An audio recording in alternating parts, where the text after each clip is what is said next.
In 1925, Paris was a city still nursing its wounds from the First World War, and the maintenance costs for the Eiffel Tower, once a temporary exhibit for the 1889 World's Fair, were a persistent burden on the city's coffers. This grumbling discontent did not go unnoticed by Victor Lustig, a sophisticated con artist fluent in multiple languages and possessing impeccable manners.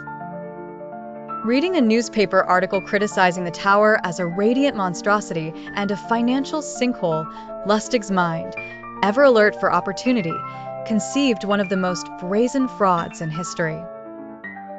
With meticulous preparation, Lustig transformed himself into a high-ranking government official. He forged documents on impeccable stationery bearing the French Republic's letterhead and rented a luxurious suite at the Hôtel de Crillon, using it as a makeshift office. He then identified and invited 5 of Paris's most successful and notoriously greedy scrap metal dealers to a secret, closed-door meeting, presenting a problem of national sensitivity. With grave seriousness, he explained that the city could no longer afford the tower's upkeep. The government, he lied, had made the quiet but controversial decision to sell the 7,000 tons of iron for scrap, but wished to avoid public outcry. To sell the story, Lustig conducted an elaborate, private tour of the tower, answering technical questions about its construction and weight with fabricated ease. The dealers were immersed in a world of official secrecy and immense potential profit. The con reached its climax when Lustig asked for a bribe and pourboire tip to ensure the winning bid, playing on their greed and cynicism about how government truly operates.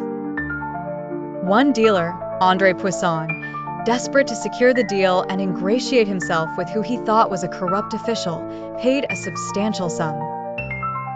Once the money was in his pocket, Lustig and his associate, Robert Arthur Tourbillon, immediately fled to Vienna. Remarkably, Poisson was so humiliated by his gullibility that he never contacted the police. Emboldened by this silence, Lustig actually returned to Paris a month later and tried to run the identical scam on a different group of dealers.